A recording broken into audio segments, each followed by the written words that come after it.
Assalamualaikum warahmatullahi wabarakatuh. Perkenalkan, nama lengkap saya Katarina Diana Dasun dengan NIM 2023-2100095. Di sini saya akan membawakan tema bagaimana memahami pembukaan Undang-Undang Dasar 1945. Sehari setelah proklamasi kemerdekaan Indonesia atau pada tanggal 18 Agustus 1945, Undang-Undang Dasar 1945 ditetapkan sebagai tujuan dari proklamasi kemerdekaan Indonesia pada tanggal 17 Agustus 1945. Meski keempat bagian Undang-Undang Dasar 1945 merupakan satu kesatuan, kedudukan bagian pembukaan setingkat lebih tinggi dari pasal-pasal batang tubuh karena beberapa alasan, yaitu mengandung jiwa proklamasi kemerdekaan 17 Agustus 1945 dan suasana kerohanian dari terbentuknya negara Republik Indonesia. Yang kedua, memuat tujuan negara dan dasar negara Pancasila. Yang ketiga, menjadi acuan atau pedoman dalam perumusan pasal-pasal Undang-Undang Dasar 1945.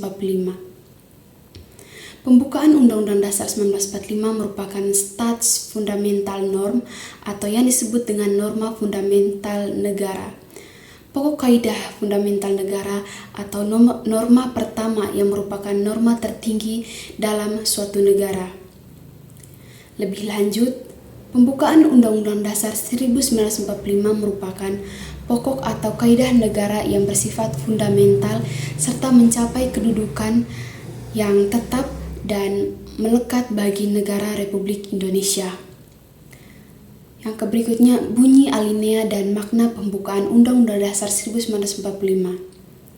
Alinea pertama berbunyi bahwa sesungguhnya kemerdekaan adalah hak segala bangsa dan oleh sebab itu maka penjajahan di atas dunia harus dihapuskan karena tidak sesuai dengan peri kemanusiaan dan peri keadilan. Maknanya, yang pertama, pengakuan terhadap prinsip universal yang berupa hak kemerdekaan sebagai hak asasi setiap bangsa yang harus dijunjung tinggi. Terus yang kedua, menunjukkan keteguhan dan kuatnya pendirian bangsa Indonesia dalam menentang penjajahan atau imperialisme di mana saja karena bertentangan dengan peri kemanusiaan dan rasa keadilan. Alinea kedua berbunyi, dan perjuangan pergerakan kemerdekaan Indonesia telah sampailah kepada saat yang berbahagia dengan selamat sentosa menghantarkan rakyat Indonesia ke depan pintu gerbang kemerdekaan negara Indonesia yang merdeka, bersatu, berdaulat, adil, dan makmur.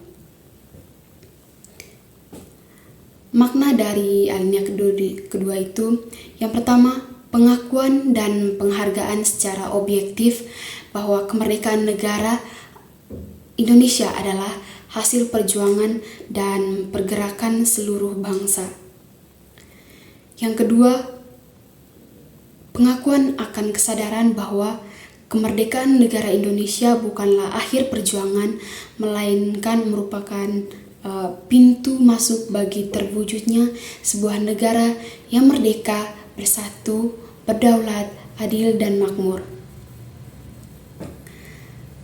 Alinea ketiga yang berbunyi, atas berkat rahmat Allah yang Maha Kuasa dan dengan didorong oleh keinginan luhur supaya berkehidupan kebangsaan yang bebas, maka rakyat Indonesia menyatakan dengan ini kemerdekaannya. Makna dari alinea ketiga tersebut ialah yang pertama, pengakuan yang didasarkan atas keyakinan yang kuat bahwa pada hakikatnya kemerdekaan negara Indonesia adalah takdir, kehendak, rahmat, dan sekaligus amanat dari Tuhan yang Maha Kuasa yang harus dijaga dan dipertahankan. Yang kedua, kesadaran bahwa di samping takdir, kehendak, dan rahmat Tuhan yang Maha Kuasa juga kemerdekaan negara Indonesia juga merupakan cita-cita luhur yang telah sejak lama diperjuangkan. Alinea keempat berbunyi, Kemudian daripada itu, untuk membentuk suatu pemerintahan negara Indonesia yang melindungi segenap bangsa Indonesia dan seluruh tumpah darah Indonesia, dan untuk memajukan kesejahteraan umum, mencerdaskan kehidupan bangsa, dan ikut melaksanakan ketertiban dunia yang berdasarkan kemerdekaan, perdamaian abadi, dan keadilan sosial. Maka disusunlah kemerdekaan kebangsaan Indonesia itu dalam suatu undang-undang dasar negara Indonesia yang terbentuk dalam suatu susunan negara Republik Indonesia yang berkedaulatan rakyat dengan berdasar kepada ketuhanan yang Maha Esa, kemanusiaan yang adil dan beradab, persatuan Indonesia, kerakyatan yang dipimpin oleh hikmat kebijaksanaan dalam permusyawaratan perwakilan, serta dengan mewujudkan suatu keadilan sosial bagi seluruh rakyat Indonesia. Maknanya dari alinea yang keempat ini, yang pertama, tujuan negara yang harus menjadi acuan bagi penyelenggaraan pemerintahan yang melindungi segenap bangsa Indonesia dan seluruh tumpah darah Indonesia, dan untuk memajukan kesejahteraan umum, mencerdaskan kehidupan bangsa, dan ikut melaksanakan ketertiban dunia yang berdasar kemerdekaan, perdamaian abadi, dan keadilan sosial. Yang kedua, sebagai negara konstitusional, yaitu negara yang berdasarkan Undang-Undang Dasar. Yang ketiga, Undang-Undang Dasar Negara Republik Demokrasi dengan dasar kedaulatan rakyat. Yang keempat, dasar negara, ketuhanan yang Maha Esa, kemanusiaan yang adil dan beradab,